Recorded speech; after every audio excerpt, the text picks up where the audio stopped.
Hey everyone, let's jump right into today's explainer. We're looking at a true crime story straight out of Assam, and honestly, it is equal parts audacious and just absolutely baffling. It's one of those perfect examples where real life is literally stranger than fiction.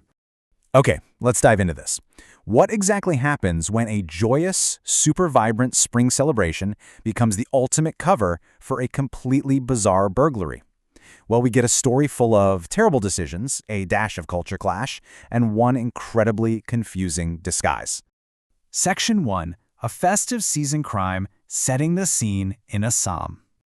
So to really get how strange this was, you have to picture Bohag Bihu.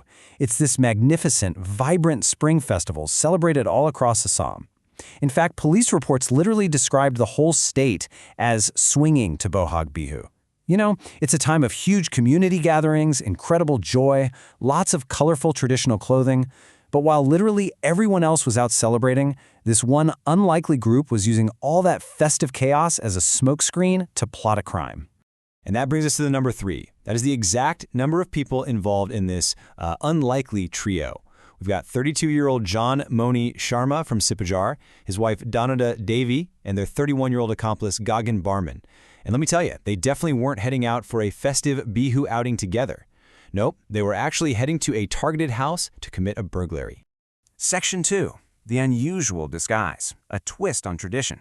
Okay, so really quickly, the Mekhala Chador is a beautiful piece of traditional Assamese attire, typically worn by women. It's deeply tied to the cultural identity of the region, especially during Bihu. Keep this in the back of your mind, right? Because it's absolutely crucial to understanding just how weird this crime gets. The whole setup brilliantly illustrates the sheer absurdity of their plan. I mean, the expectation? You'd naturally assume the wife, Dhanada Devi, would be the one wearing the traditional Mekhala Chador to blend in with the festive crowds. But the reality? Actually, scratch that. It was the husband, John Moni Sharma, who draped the traditional attire around himself as a disguise. He literally dressed up in traditional women's clothing, trying to fly under the radar to go rob a house. You cannot make this stuff up. Section 3. Burglary and an investment, the loot and the plan.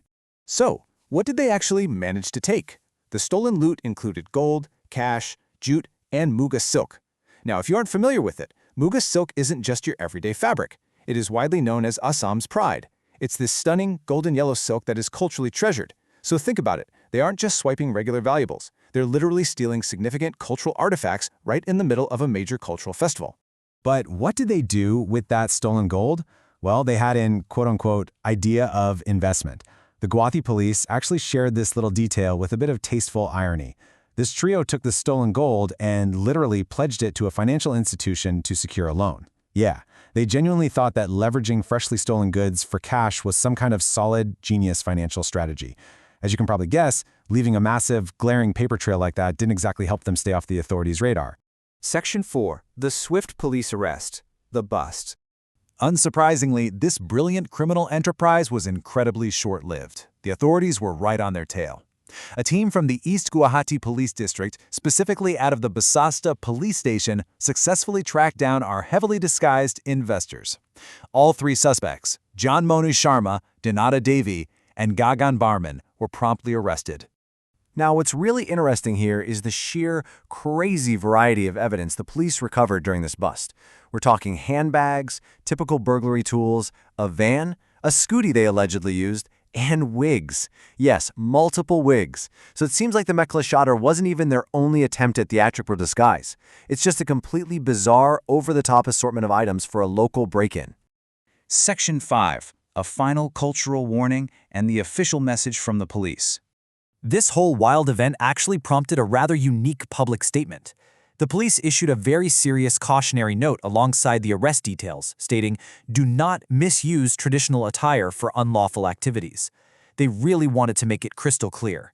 Using the festive season and especially culturally significant clothing as a smokescreen for crime, it's not just deeply disrespectful, it will absolutely, unequivocally lead to legal consequences. Which brings us to a final thought I want to leave you with today. When a joyous cultural symbol, something as revered as the Mekhala Chador during Bohag Bihu, gets used as a literal criminal disguise, does it kind of forever change how we view that tradition? Or does the swift justice served here just become, another weird little footnote in the history of local true crime? Definitely something to ponder about that strange intersection of culture and criminality. Thanks for joining me for this explainer. Until next time, keep learning and keep questioning.